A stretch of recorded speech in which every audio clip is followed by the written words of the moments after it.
Hello and welcome to Didn't Read It, the podcast that starts twice sometimes. I am just here to introduce part 2 of Boule de Suif. If you haven't yet listened to part 1, you probably want to go back and do that before you hop into the second half of a conversation about a piece of French war literature from the 1800s. But I am not the boss of you. Thank you so much for joining us and for bearing with me while I get back on schedule. Books. Books. Books. Books. Books. Books. And finally, they make it to an inn. Okay. And at the inn, they are immediately intercepted by a Prussian officer. Ah, darn. Who checks their papers. Yeah.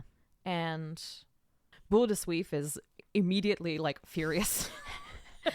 She's like, oh, let me at him. And can barely restrain herself. And is, kind of obviously offended at how complacent all of the rich people are, especially. Yeah. But nothing much happens. He checks their papers and says, all right, they order dinner. And they're eating dinner, and the officer's lackey comes in and asks for Mademoiselle Elizabeth Rousset. Boule de Suif started and turned around. And so that's her real name. Huh. Elizabeth Rousset. You mean Dumpling's not a real name? Wild, right? That's so cute. And he says that the Prussian officer has asked for her. And she goes, she's at first she's like, no. Yeah. I'm not doing that. I don't care. He can f*** off, basically. Yeah. But the Count convinces her that she might put all of them in danger by refusing to go see what he wants, and that it's probably just a minor, maybe it's just a minor mix up with her paperwork kind of thing. Just go find out what he wants. It'll be fine. Mm-hmm. And it says she left the room. All waited for her return before beginning the meal. Each was nice. I know, right? There's that residual sort of warmth from the meal they all shared, right? Yeah. Each was distressed that he or she had not been sent for, rather than this impulsive, quick-tempered girl. And each mentally rehearsed platitudes in case of being summoned also. At the end of 10 minutes, she reappeared, breathing hard, crimson with indignation. "Oh, the scoundrel! The scoundrel!" she stammered. All were anxious to know what had happened, but she declined to enlighten them. And when the Count pressed the point, she silenced him with much dignity, saying, "No, the matter has nothing to do with you, and I cannot speak of it." And so they... What could it be? So dinner is served. They eat. Everyone's... It notes... Yes. Be a guest. Put our service to the test. Okay.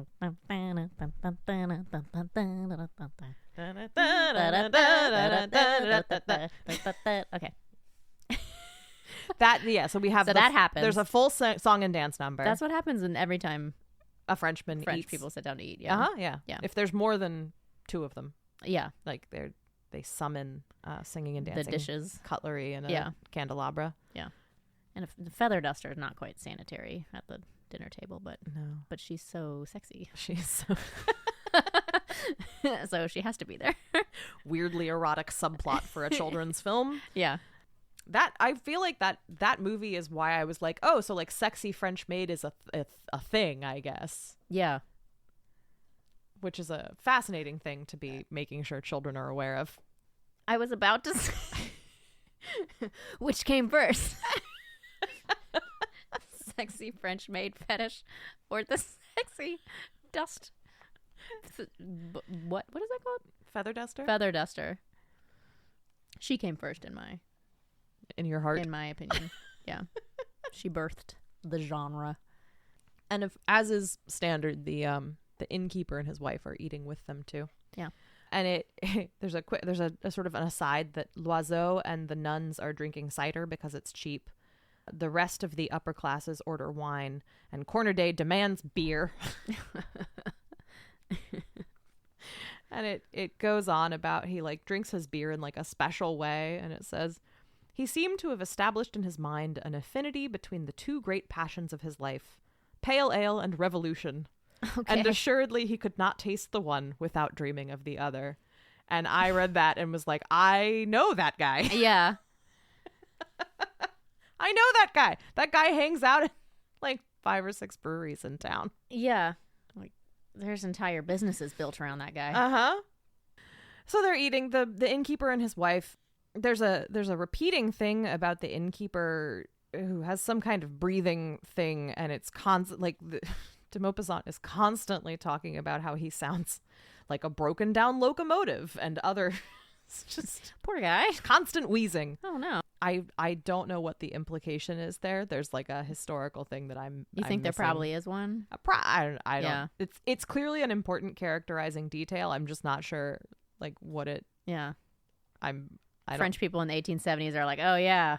Yeah, or it's Those just funny. Wheezing people. I think it's meant to be funny. Yeah. He Like- can't breathe. Something like that. Classic. Yeah. So they dine with them. The innkeeper's wife goes off on a bit of a tear about the Prussians being bastards because she has 2 sons in the army. Oh. And her husband every once in a while interrupts her to basically be like, shut up. Yeah. You are going to get us shot. Yeah. Need I remind you?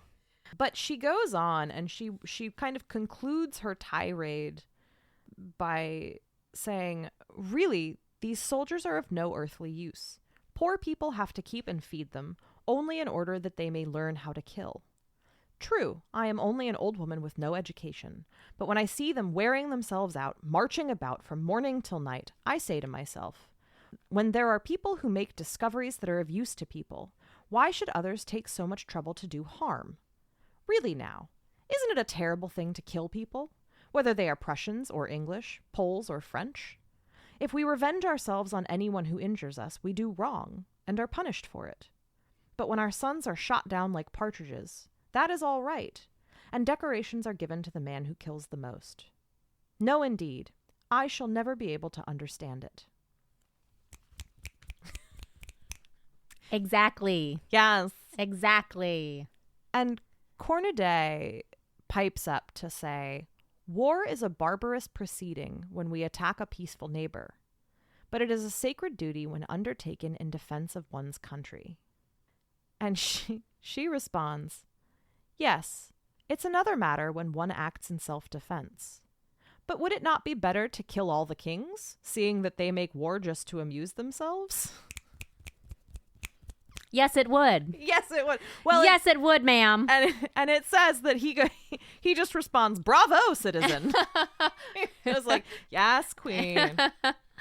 Cut their heads off. Let's do it again. Now Terror you're- Part 2." Woo!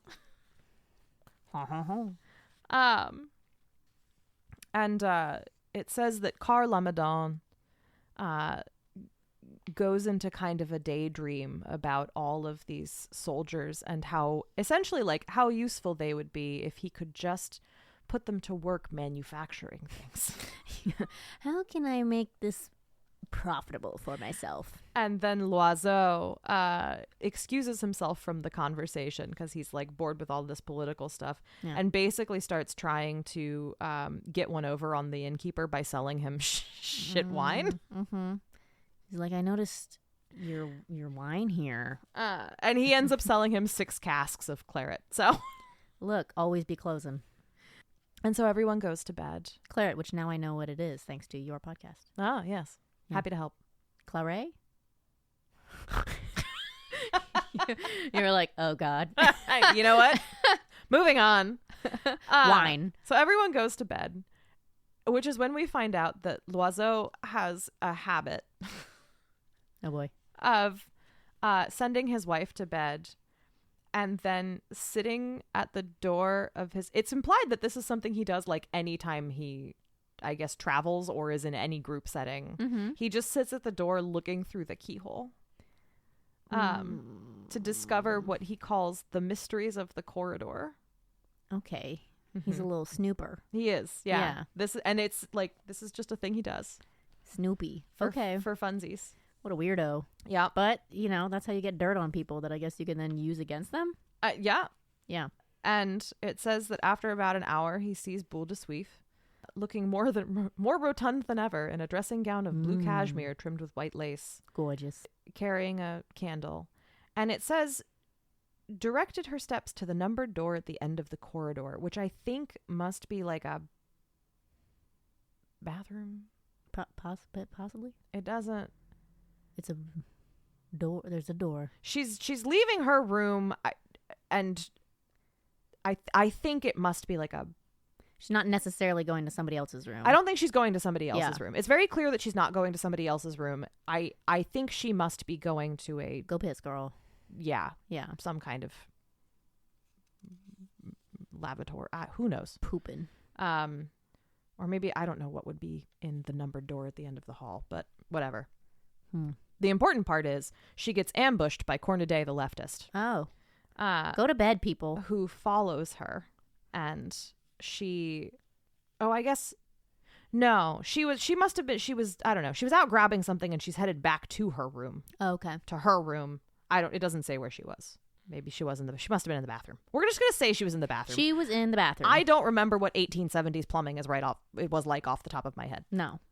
She was peeing in a pot. I think they had, you know what? It doesn't matter. No. Maybe she's getting a snack. She was taking an evening constitutional. In her dressing gown. Yeah. Looking anyway. Beautiful. The dirtbag leftist is trying to fuck her. Yeah. And she says no. Yeah. And he tries to insist. He says, and what he says is, how silly you are. What does it matter to you? Excuse me? Well, yeah, exactly. Excuse me? First of all, you're broke because you spent all your dad's money. So I don't know what the you're doing asking me this question. As you can see, I'm very expensive. And she says, indignantly, no, my good man. There are times when one does not do that sort of thing. Besides, in this place, it would be shameful. And he continues to push. Mm-hmm. And she loses her temper and it basically like yells at him. And she says, why? Can't you understand why? When there are Prussians in the house, perhaps even in the very next room. So she's like, we are under military occupation. Yeah. Go one of the Prussians if you're so horny. This is not the time. Yeah. And also, and I do think that this is part of the implication because Maupassant wasn't stupid. I think part of it too is she's like, I'm not trying to attract attention, right? Like this is not the time for me to be doing this. Yeah. No. And also go away. Yeah. And Cornudet finally takes the point and it says, the patriotic reserve of this woman, who would not suffer herself to be caressed in the neighborhood of the enemy, must have roused his dormant dignity. For after bestowing on her a simple kiss, he crept softly back to his room. And then it said that Loiseau, much edified, capered round the bedroom before taking his place beside his slumbering spouse. What does capered mean? He like did a little dance. He's like, ooh, juicy. Like, ooh, I learned. Got the gossip. Very strange. Yeah. Listeners, if this is a thing you've ever heard of anyone doing, let me know because this is capering wild. Around the room. Yeah. The capering, the keyhole gazing. It's all very strange. We take a minute to make another joke about the innkeeper not being able to breathe. Hilarious. Always hits. And everyone wakes up in the morning. They're supposed to leave at 8 a.m. They all gather by the coach only to find that the coach is not ready. Uh-oh. The horses haven't been set up. Uh-oh. The driver is nowhere to be found. Uh-oh.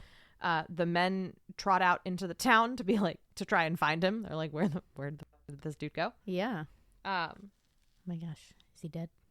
And as an interesting aside, as they go trying to find the driver, what they find instead are a bunch of soldiers who are not Prussians, like poor. They are mercenaries hired by the Prussians, kind of thing. Yeah. Third parties. Poor men who have been installed with the poorer citizens of this town. And it says, the first soldier they saw was peeling potatoes. The second, farther on, was washing out a barber's shop. Another was fondling a crying infant and bouncing it on his knees to quiet it. And the stout peasant women, whose menfolk were for the most part at the war, were, by means of signs, telling their obedient conquerors what work they were to do. Chop wood, prepare soup, grind coffee. One of them even was doing the washing for his hostess, an infirm old grandmother. Love it. And the count is the one observing this, and he stops to be like, what the f*** is going on? If you're going to be here, you can put yourself to use. And one of the neighborhood men says, oh, those men are not at all a bad lot. They are not Prussians, I am told. They come from somewhere farther off. I don't exactly know where. And they have all left wives and children behind them. They are not fond of war either, you may be sure. I expect they are mourning for the men where they come from, just as we do here. And the war causes them just as much unhappiness as it does us. As a matter of fact, things are not so very bad here just now, because the soldiers do no harm, and work just as if they were in their own homes. You see, sir, poor folk always help one another. It is the great ones of this world who make war. He's not wrong. This pisses all of the men off, including Cornudet. He's like, you're all being collaborators. And the rich men are like, oh, this is icky. Icky. Yeah. Ew, labor. Yeah, pretty much. They find the driver, and he tells them that he has been ordered, he's been told they can't leave. Oh. Essentially, he was ordered not to By the Prussians? by the Prussian officer who took all of their papers. They're stuck. Gulp. And nobody quite knows why. So they go back, they have breakfast, and then they have lunch. And somebody, let's see who it is. So the three men go to the Prussian officer and are like, Cornudet won't come with them. The three men go to the Prussian officer and are like, we want to leave. And he's like, you can't. And they're like, why? And he's like, no reason. He's 9. Yep. And that's it. He sends them off. So they're baffled. The whole day goes by. Yeah. No one knows what the hell's going on. They all sit down for dinner. And as they sit down for dinner, the lackey comes in and The Prussian lackey? Yeah. And says, the officer sends to ask Mademoiselle Elizabeth Rousset if she has changed her mind yet. Saw that coming. Yeah. It says, Boule de Suif stood still, pale as death. Then, suddenly turning crimson with anger, she gasped out, kindly tell that scoundrel, that cur, that carrion of a Prussian, that I will never consent. You understand? Never, never, never. She's just too juicy. She's just too juicy. And she's not fucking. She's like, you, that. Yeah. You are all assholes. Good for you, girl. Of course, then they all immediately like cluster around her. They're like, you have to. Well, and so they're like, what does he want? And she says, what does he want? He wants me to give myself to him. And it says there was general indignation. Cornudet broke his jug as he banged it down on the table.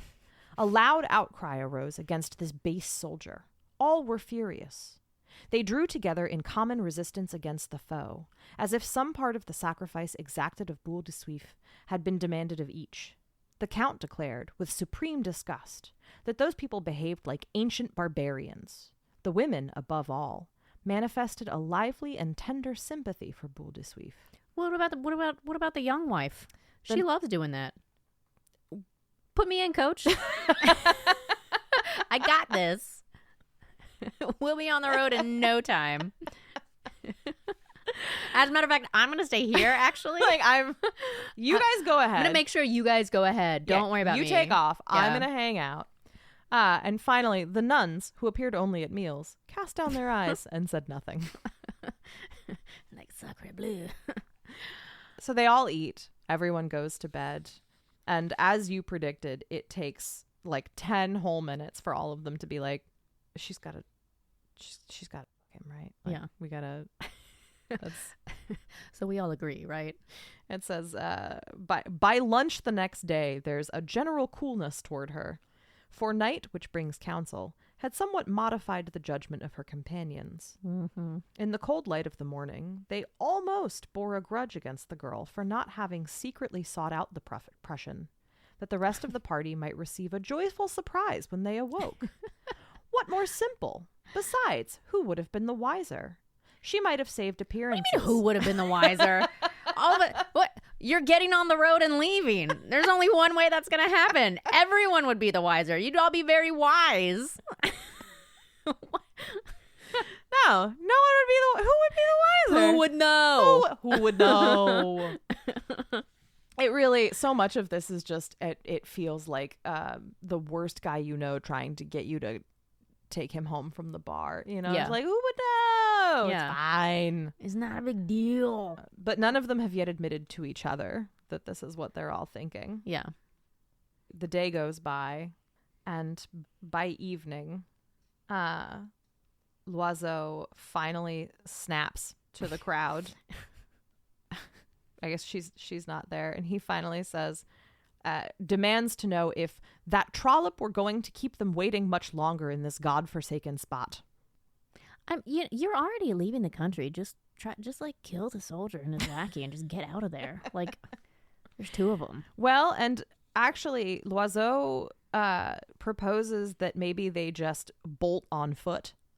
In the snow. Well, that's the problem. Yeah. And they have their wives with them, and they're all walking through the town, and the officer in question goes by, and it says, he bowed as he passed the ladies, and then glanced scornfully at the men, who had sufficient dignity not to raise their hats, though Loiseau made a movement to do so. Boule de Suif flushed crimson to the ears, and the three married women felt unutterably humiliated at being met thus by the soldier in company with the courtesan, whom he had treated with such scant ceremony. Wait, why are they humiliated? Just by being in her vicinity, because they're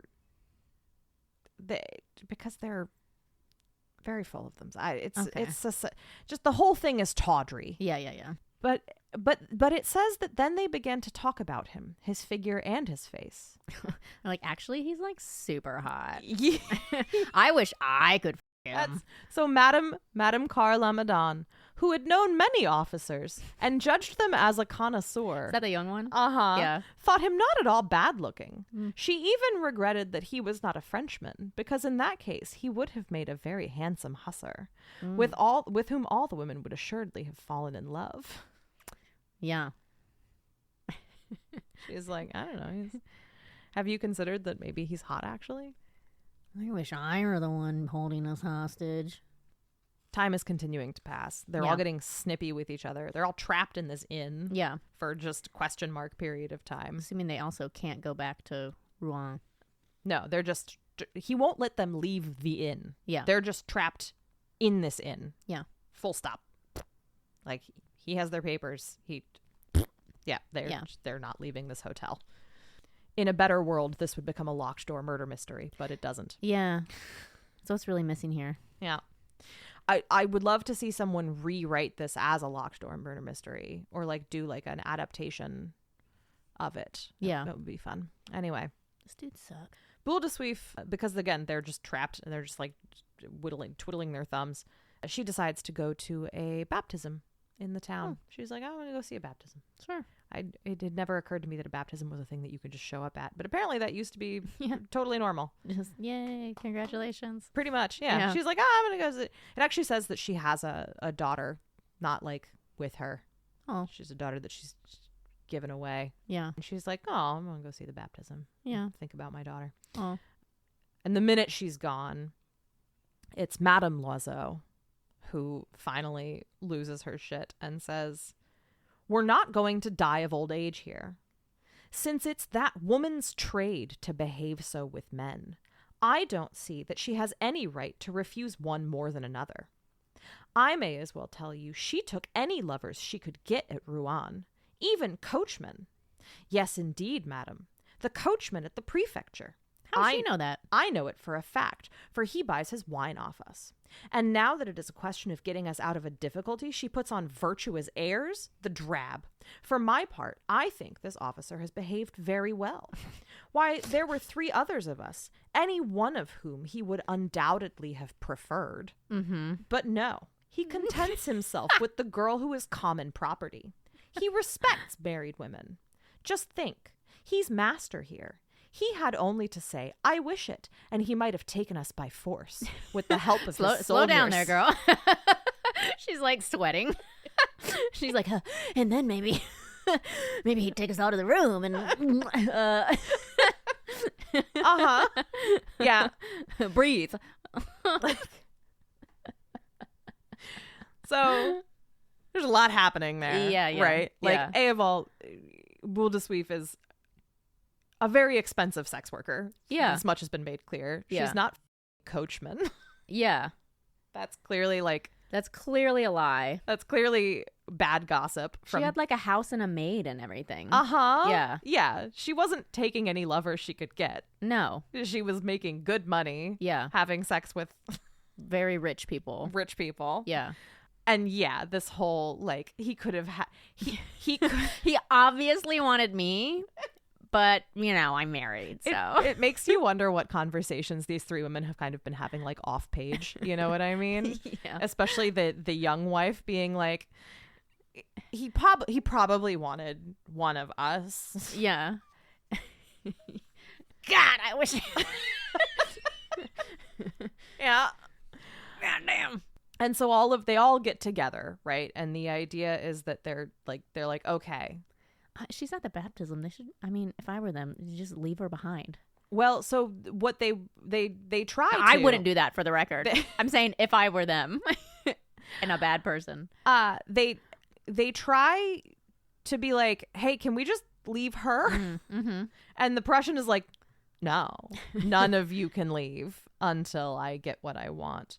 And Loiseau Weird. is like, he straight up argues that they should just like tie her up and just hand her over. Jesus Christ. But the rest of them are like, this is a bit much. We're not there yet. We're not there yet. Give us like 2 more days. And they decide that as a group that they're going to persuade her. And so they all kind of they Hey, girl. well, it says they start like plotting, right? Mm-hmm. And it says that, and this is such a good observation of how people work, because they get to, they're all drawn in, and it said the ladies in particular were adepts at delicate phrases and charming subtleties of expression to describe the most improper things. A stranger would have understood none of their allusions, so guarded was the language they employed. But, seeing that the thin veneer of modesty with which every woman of the world is furnished goes but a very little way below the surface, they began rather to enjoy this unedifying episode, and at the bottom were hugely delighted, feeling themselves in their element, furthering the schemes of lawless desire with the gusto of a gourmand cook who prepares supper for another. Their gaiety returned of itself. So amusing at last did the whole business seem to them. The Count uttered several rather risque witticisms, but so tactfully were they said that his audience could not help smiling. Loiseau, in turn, made some considerably broader jokes, but no one took offense. And the thought expressed with such brutal directness by his wife was uppermost in the minds of all. Since it's the girl's trade, why should she refuse this man more than another?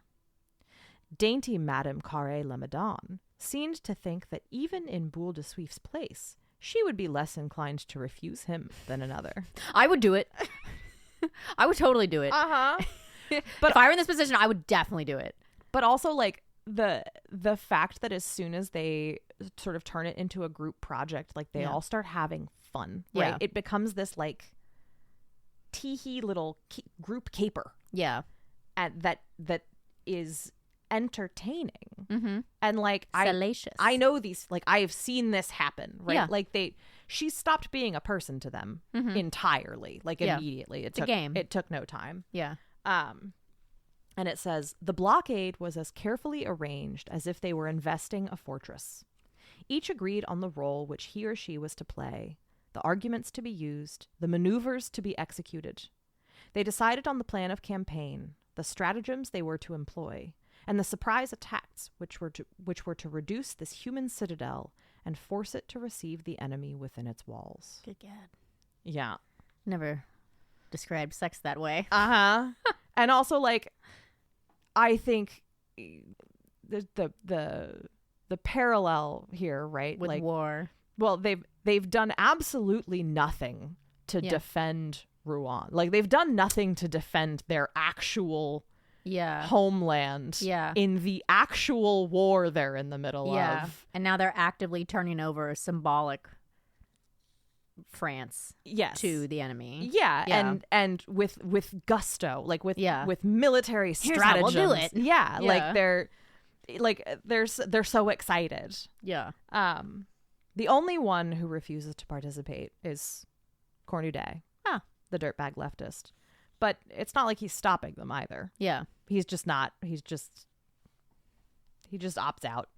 In great useless useless leftist dude fashion. He just stands off to the side being like, this is bad, you shouldn't be doing it. I want some more beer. Pretty much.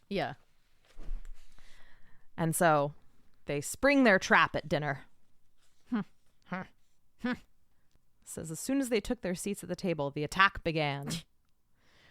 And they begin by giving, just turning the subject of conversation to self-sacrifice. If I'm Dumpling right now, I'm already rolling my eyes. I'm like, oh yeah? Yeah? Is that what it's about? And it says that they were extra nice to her all day. The ladies were all extra friendly to suspicious. Yeah. So then they all sit down and it says, ancient examples were quoted. Judith and Holofernes. Then, irrationally enough, Lucrece and Sextus. Cleopatra and the hostile generals whom she reduced to abject slavery by a surrender of her charms. Next was recounted an extraordinary story, born of the imagination, which told how the matrons of Rome seduced Hannibal, his lieutenants, and all his mercenaries at Capua. They're like, and this didn't actually happen, but what if it did? They held up to admiration all those women who, from time to time, have arrested the victorious progress of conquerors, made of their bodies a means of ruling, a weapon, who have vanquished by their heroic caresses hideous or detested beings, and sacrificed their chastity to vengeance and devotion.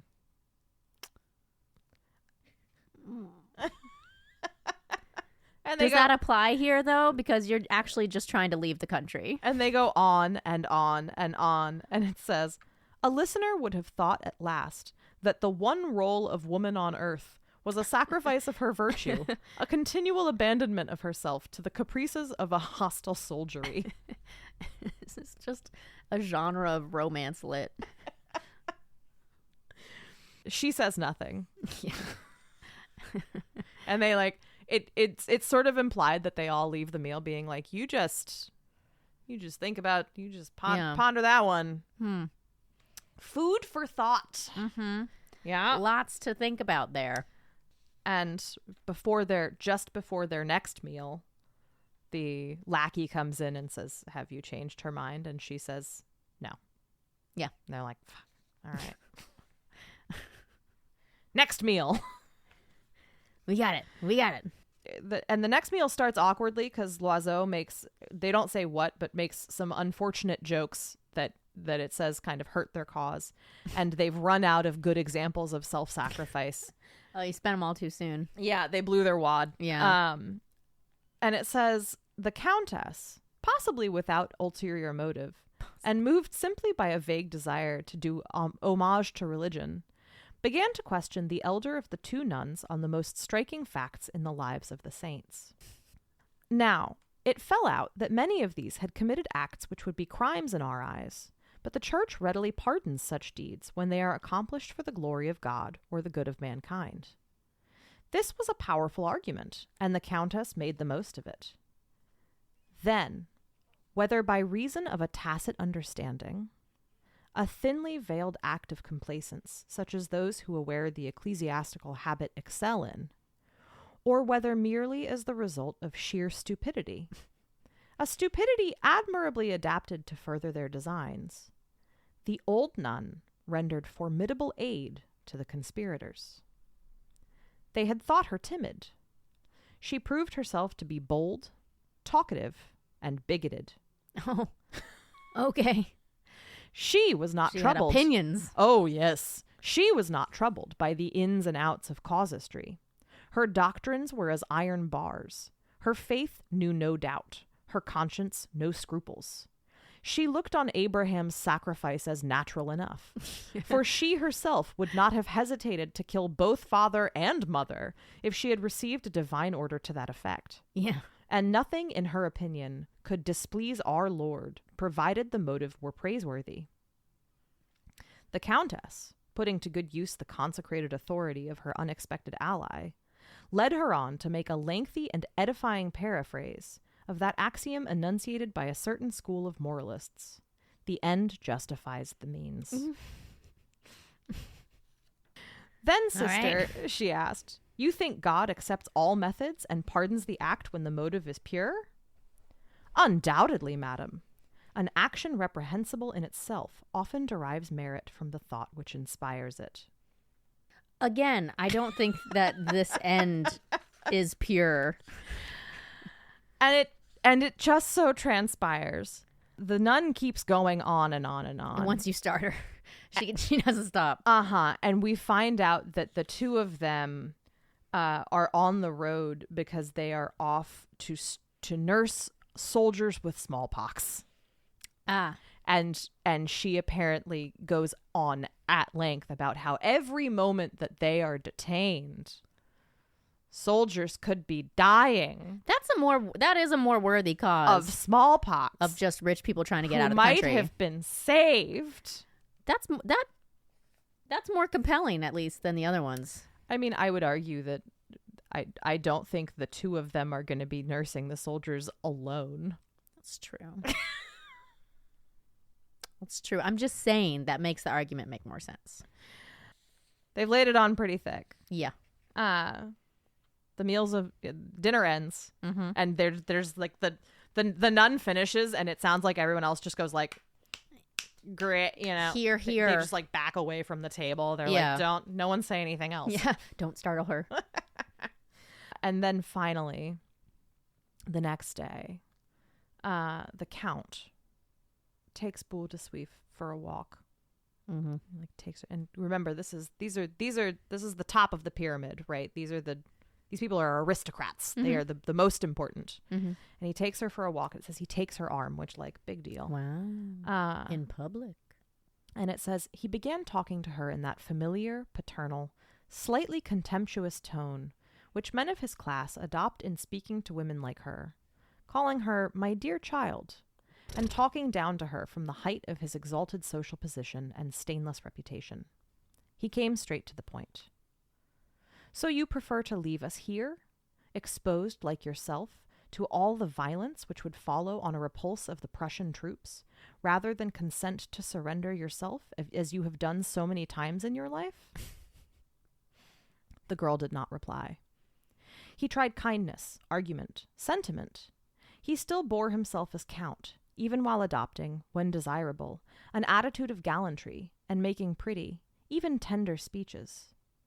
He exalted the service she would render them, spoke of their gratitude, and then suddenly, using the familiar thou, because of course French has a formal and an informal, so he gets intimate with her, right? Mm-hmm. And he says, and you know, my dear, he could boast of having made a conquest of a pretty girl, such as he won't often find in his own country. And to top it all off, you're hotter than the Germans. She says nothing. She goes back to her room. What's the big-titted girl to do? And then at dinner, she doesn't come down. Mm. And the innkeeper comes down to say that she's ill and won't make it to dinner. Mm-hmm. And they're all like, does that mean what we think it means? Is she ill alone? And he nods. Oh. Yeah. And they all start partying. We did it, guys. Because of course they do. Assholes. Yeah. The first thing that happens is Loiseau buys champagne for everyone. They had suddenly become talkative and merry. A lively joy filled their hearts. The Count seemed to perceive for the first time that Madame Carré Lamadon was charming. The manufacturer paid compliments to the Countess. The conversation was animated, sprightly, witty, and although many of the jokes were in the worst possible taste, all the company were amused by them, and none offended, indignation being dependent, like other emotions, on surroundings. Congratulations, guys. Yeah. The Count compares it to the relief of being rescued from the North Pole. And keeping in mind, they were not, they were stuck. You were like a day from your hometown. They were, but like they weren't, there was no indication that anyone was going to hurt them. No, they were, and because the snow made it so slow, they were like, you're like half a day's journey in good weather from your hometown. But they toast to their deliverance. And it's a pity they don't have piano because they could dance. They are partying. Yeah. Even the nuns drink some champagne. Ooh. Yeah. Ladies. It's actually, it says that the nuns have never had champagne before and that they declare it was like effervescent lemonade, but with a pleasanter flavor. And I'm like, if you've never had champagne, like I love champagne. Yeah. But it's oaked. Like it's quite, if you've never had it's kind of an acquired you taste. Just be like, this is like wine with bubbles. I don't know. Anyway. Well, who knows what lemonade was like back then? Oaked. Yes. Lots of tannins in lemonade. Yeah. As we all know. Cornudet, though, had not spoken a word or made a movement. And he just sits quietly in the corner until Loiseau, who is shit-faced, rolls up and slaps him on the back, basically being like, why so serious? Yeah. And it says that Cornudet throws back his head and he cast one swift and scornful glance over the assemblage and answered, I tell you all, you have done an infamous thing. And he storms off. And for like 2 minutes, like 2 seconds, they like are quiet. Yeah.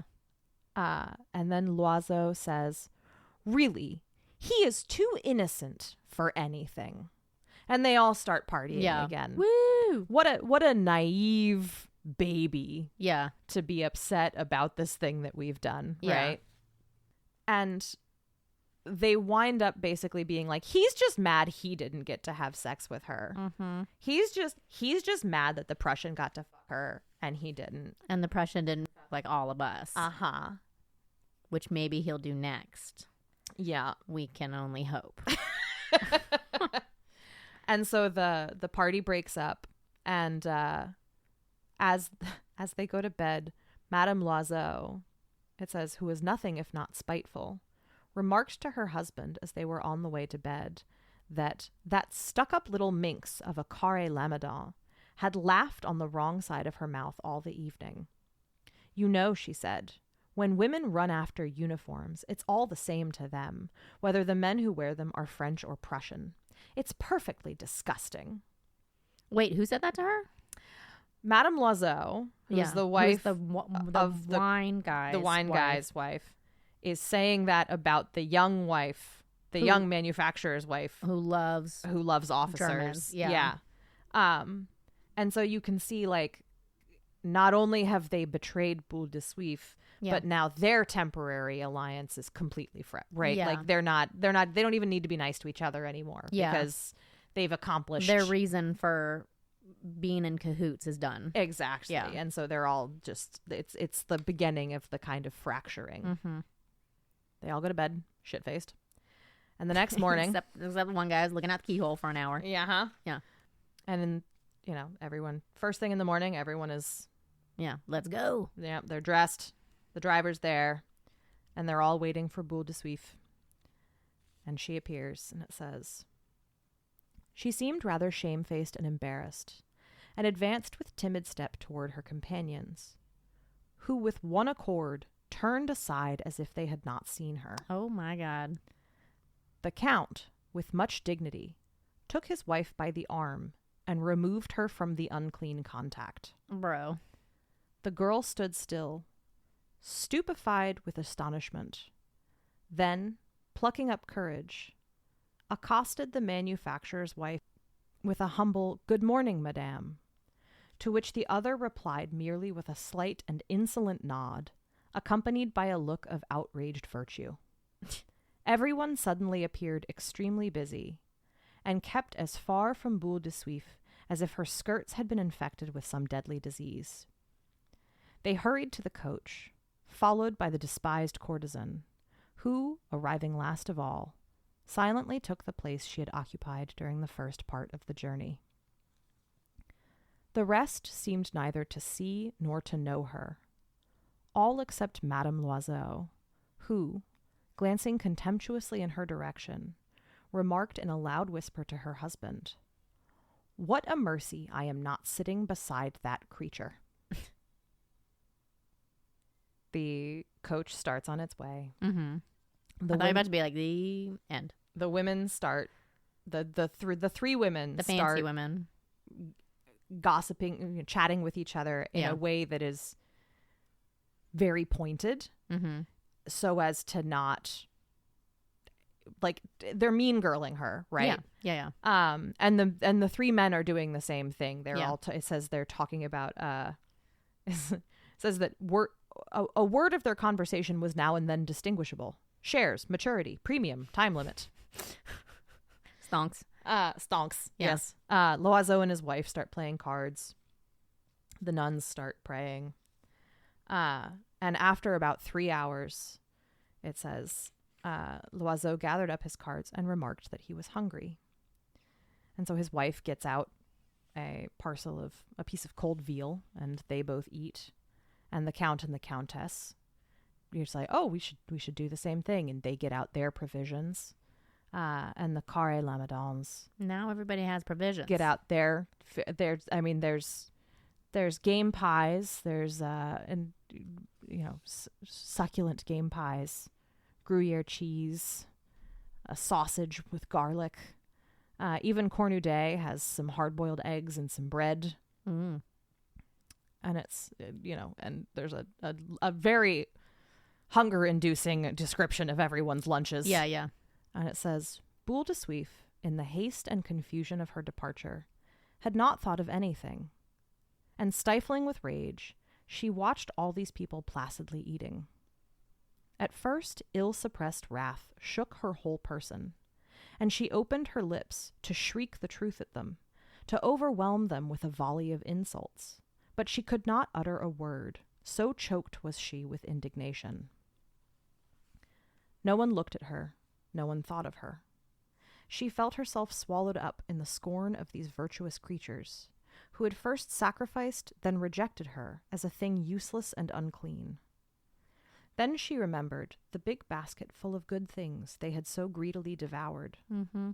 The 2 chickens coated in jelly, the pies, the pears, the 4 bottles of claret, and her fury broke like a cord that is overstretched, and she was on the verge of tears. She made terrible efforts at self-control, drew herself up, swallowed the sobs which choked her, but the tears rose nevertheless, shone at the brink of her eyelids, and soon 2 heavy drops coursed slowly down her cheeks. Others followed more quickly, like water filtering from a rock, and fell, one after another, on her rounded bosom. She sat upright, with a fixed expression, her face pale and rigid, hoping desperately that no one saw her give way. But the Countess noticed that she was weeping, and with a sign drew her husband's attention to the fact. He shrugged his shoulders, as if to say, well, what of it? It's not my fault. It actually is, though. Madame Loiseau chuckled triumphantly and murmured, "She's weeping for shame." I'm so angry right now. We're almost at the finish line. Okay. The 2 nuns had betaken themselves once more to their prayers, first wrapping the remainder of their sausage in paper. Then Cornudet, who was digesting his eggs, stretched his long legs under the opposite seat, threw himself back, folded his arms, smiled like a man who had just thought of a good joke, and began to whistle the Marseillaise. Marseillaise. You piece of shit. The faces of his neighbors clouded. The popular air evidently did not find favor with them. They grew nervous and irritable, and seemed ready to howl as a dog does at the sound of a barrel organ. Cornudet saw the discomfort he was creating, and whistled the louder. Sometimes he even hummed the words. Sacred love of the motherland, lend support to our avenging arms. Liberty, cherished liberty, fight with your defenders. The coach progressed more swiftly, the snow being harder now, and all the way to Dieppe, during the long, dreary hours of the journey, first in the gathering dusk, then in the thick darkness, raising his voice above the rumbling of the vehicle, Cornudet continued with fierce obstinacy his vengeful and monotonous whistling, forcing his weary and exasperated hearers to follow the song from end to end, to recall every word of every line, as each was repeated over and over again with untiring persistency. And Boule de Suif still wept, and sometimes a sob she could not restrain was heard in the darkness between two couplets of the song. The end. So he could sing the song, but he couldn't give her an egg. Uh-huh. I'm just saying. It's, yeah, you can make them feel bad about it. You can sing the song, but like you can't Give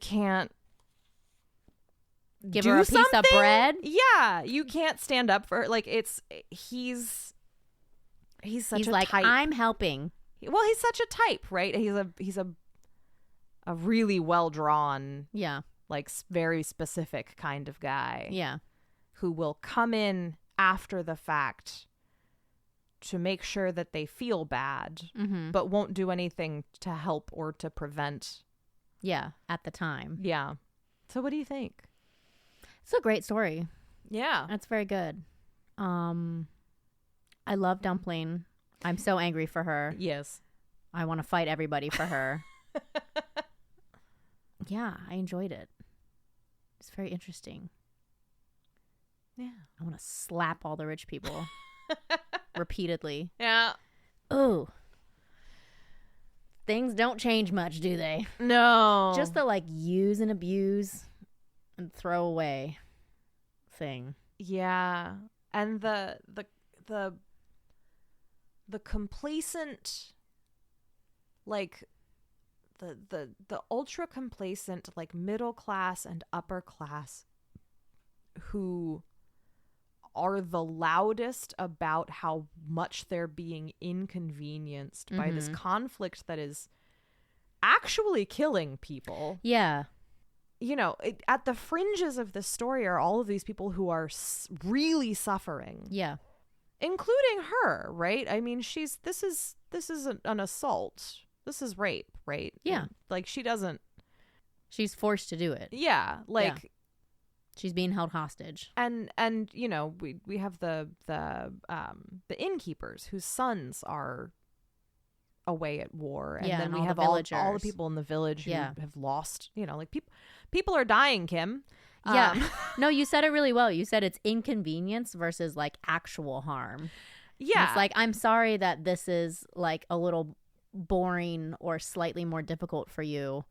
It's actually like dangerous and harmful for everybody else. And the willingness to facilitate actual harm, Yeah. Serve it up on a platter. to avoid inconvenience, Yeah. is Shit don't change. yeah. Yeah. So that's Boule de Suif, and that was the story that rocketed Guy de Maupassant to fame.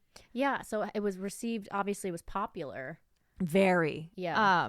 He wrote a lot of these story, you know, this style of story that like has not quite a moral, but like is meant to kind of needle you into feeling some things. Yeah. He's accused by some people of being like really, really cynical and writing stories that kind of go out of their way to be like really depressing. But he was, I don't know. I would think he was a journalist, so he also has seen like the worst of humanity. Yeah. I mean, he definitely like I think but I don't know. I don't know if maybe it's just because everything is so bleak and I'm like I don't know, they're not that sad. They're not that depressing.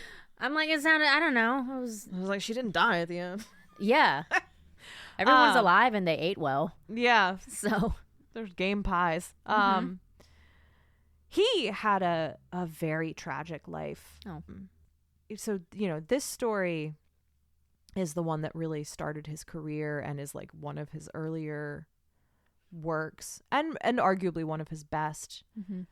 His fiction as he proceeded through his career got darker and stranger in part because he contracted syphilis when he was... As soon as you said darker and stranger, it made me wonder. That's a bummer. Yeah, so he contracted syphilis probably in like his late teens.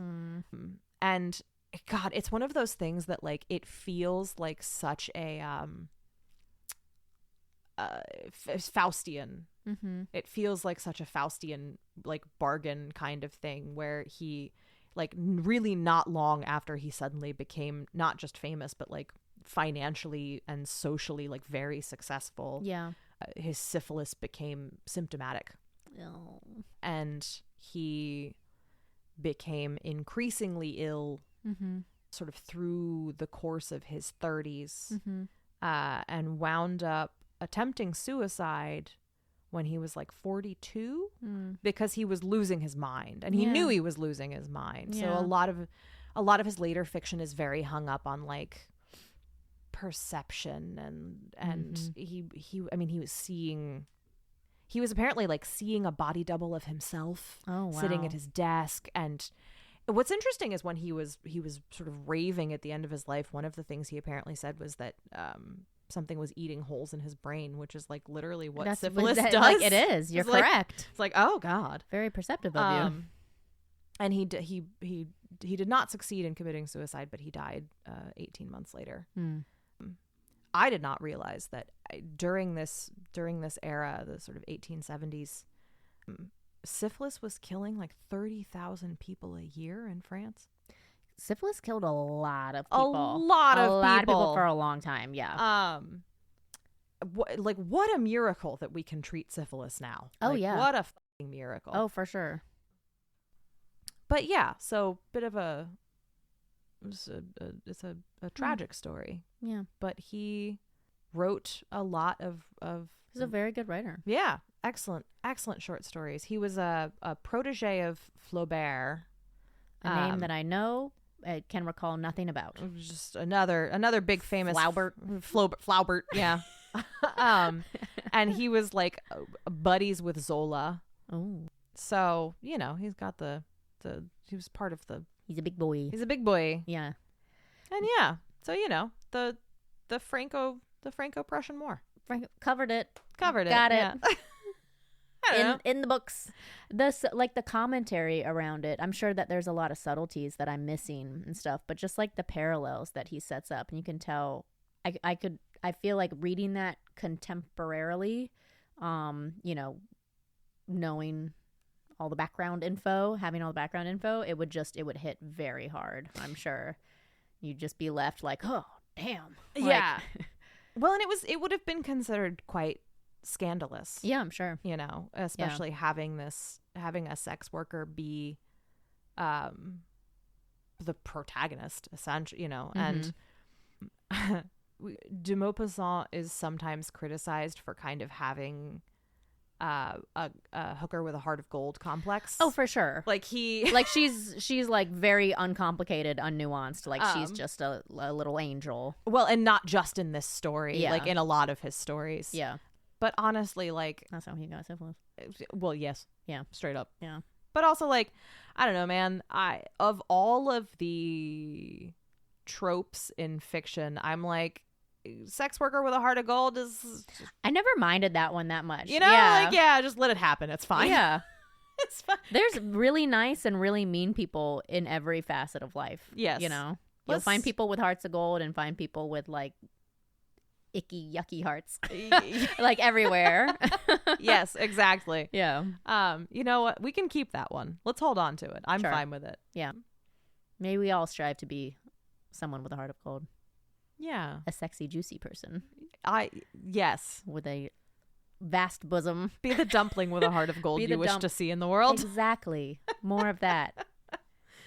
So, you know, when you're waging a war of attrition to attempt to claw back your place on the world stage as a crumbling empire, remember to Shamelessly sacrifice people who you see as not as human as you.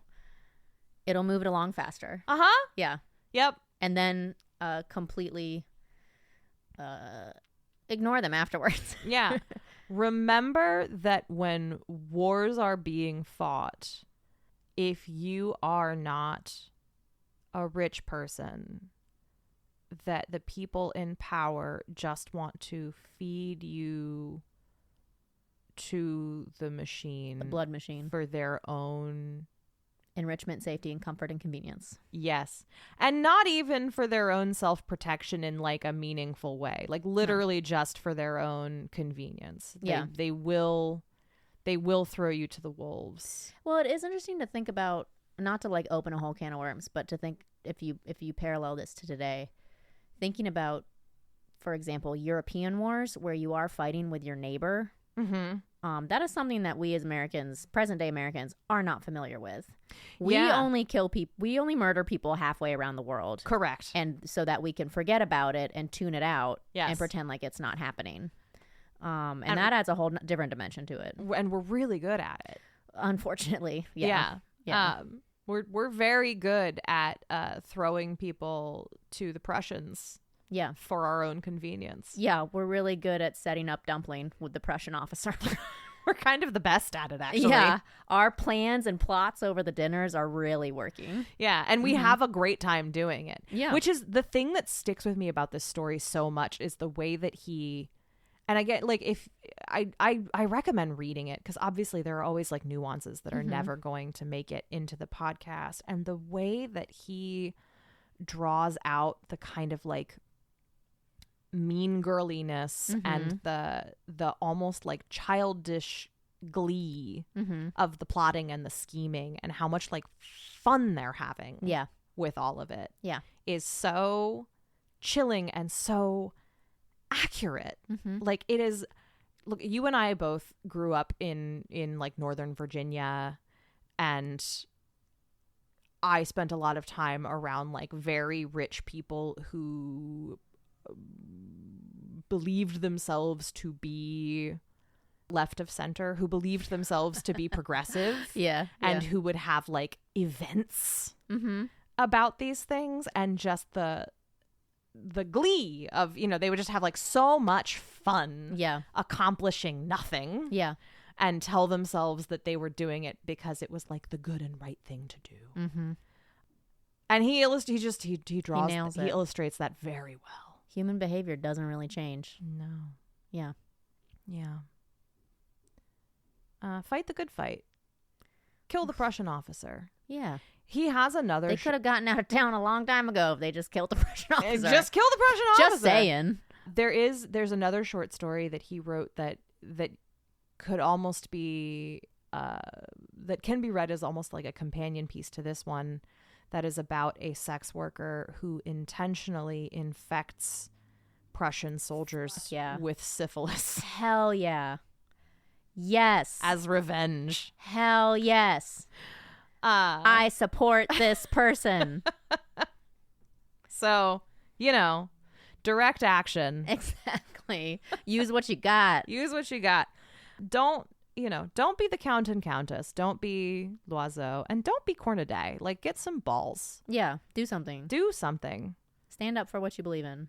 make sure that Be uncomfortable. Make sure that your two great passions aren't pale ale and revolution. Whistling. Yeah. Make yourself uncomfortable in order to. You could have given her an egg. You could have gone and Yeah. sat next to her and like held her hand or something. Just anything. You just whistled Yeah. And that's the other. loudly. I feel like it's like do something small, you know? Yeah. You don't have to do everything. You don't have to be the hero. You don't actually have to kill the Prussian officer. Well. I mean, you can. But if killing the Prussian officer is beyond you, just Sure. do something. Yeah. Do more than nothing. Yeah. Well, Here we are. the French. They're just like us. Yeah. Yeah. Yeah. Any closing thoughts on this is our first foray into French literature, I do believe. Yeah, I liked it. It was terrifying. You did great. I hated pronouncing every single word in No. this. More French literature. We will do more French literature. Yeah. It's good to get out in the world. There's a whole globe of stories out there. Oh, yeah. We're getting there slowly. Yeah. Baby steps. The book I'm reading right now it's called The Return of Faraz Ali. It's like a crime book story about like a cover up, like getting to the bottom of a crime Ooh. cover up, and also there's like family drama, and it's set in 1960s Lahore, Ooh. and it's just this whole in the red light district of Oh. Lahore in the 60s, and I'm just like, this is a place and time that I know nothing about, and I'm like loving it. I can't stop reading it. I can't put it down. That sounds great. So yeah, I want to borrow that when you're done. you can. Thank you. Yes, it's Good. fun. Yeah. Yeah. We're Books. books, books. Everybody. Books. All right. Well, Lee, Yes. thank you for being here with us. Thank you so much for telling me the story. Yeah, it was fun. That was really good. And thank all of you for joining us. Merci beaucoup. Merci beaucoup. Ho, ho, ho. Croissant. To Danica, désolé. I know how to say that. Je suis désolé. We'll be back at some point next month with more literature content. Yes. And, as always, if you can, this week, this month, this pay period, consider supporting a living author in a war zone. Yeah. They're out there. Oh, yeah. And by God, they could use the help and yeah. the love. Yes. All right. Bye. Adieu. Didn't Read It was created, written, researched, and recorded by me, Grace Todd. Maddie Wood is our co-producer and social media maven. Our theme song is Books 2.0, written, performed, and recorded by William Albritton. Our logo was designed and illustrated by the incredibly talented Jess Versus. Special thanks to Black Iris Social Club in Richmond, Virginia. Reach out to us with questions, concerns, or academic scrutiny at didn'treaditpod@gmail.com.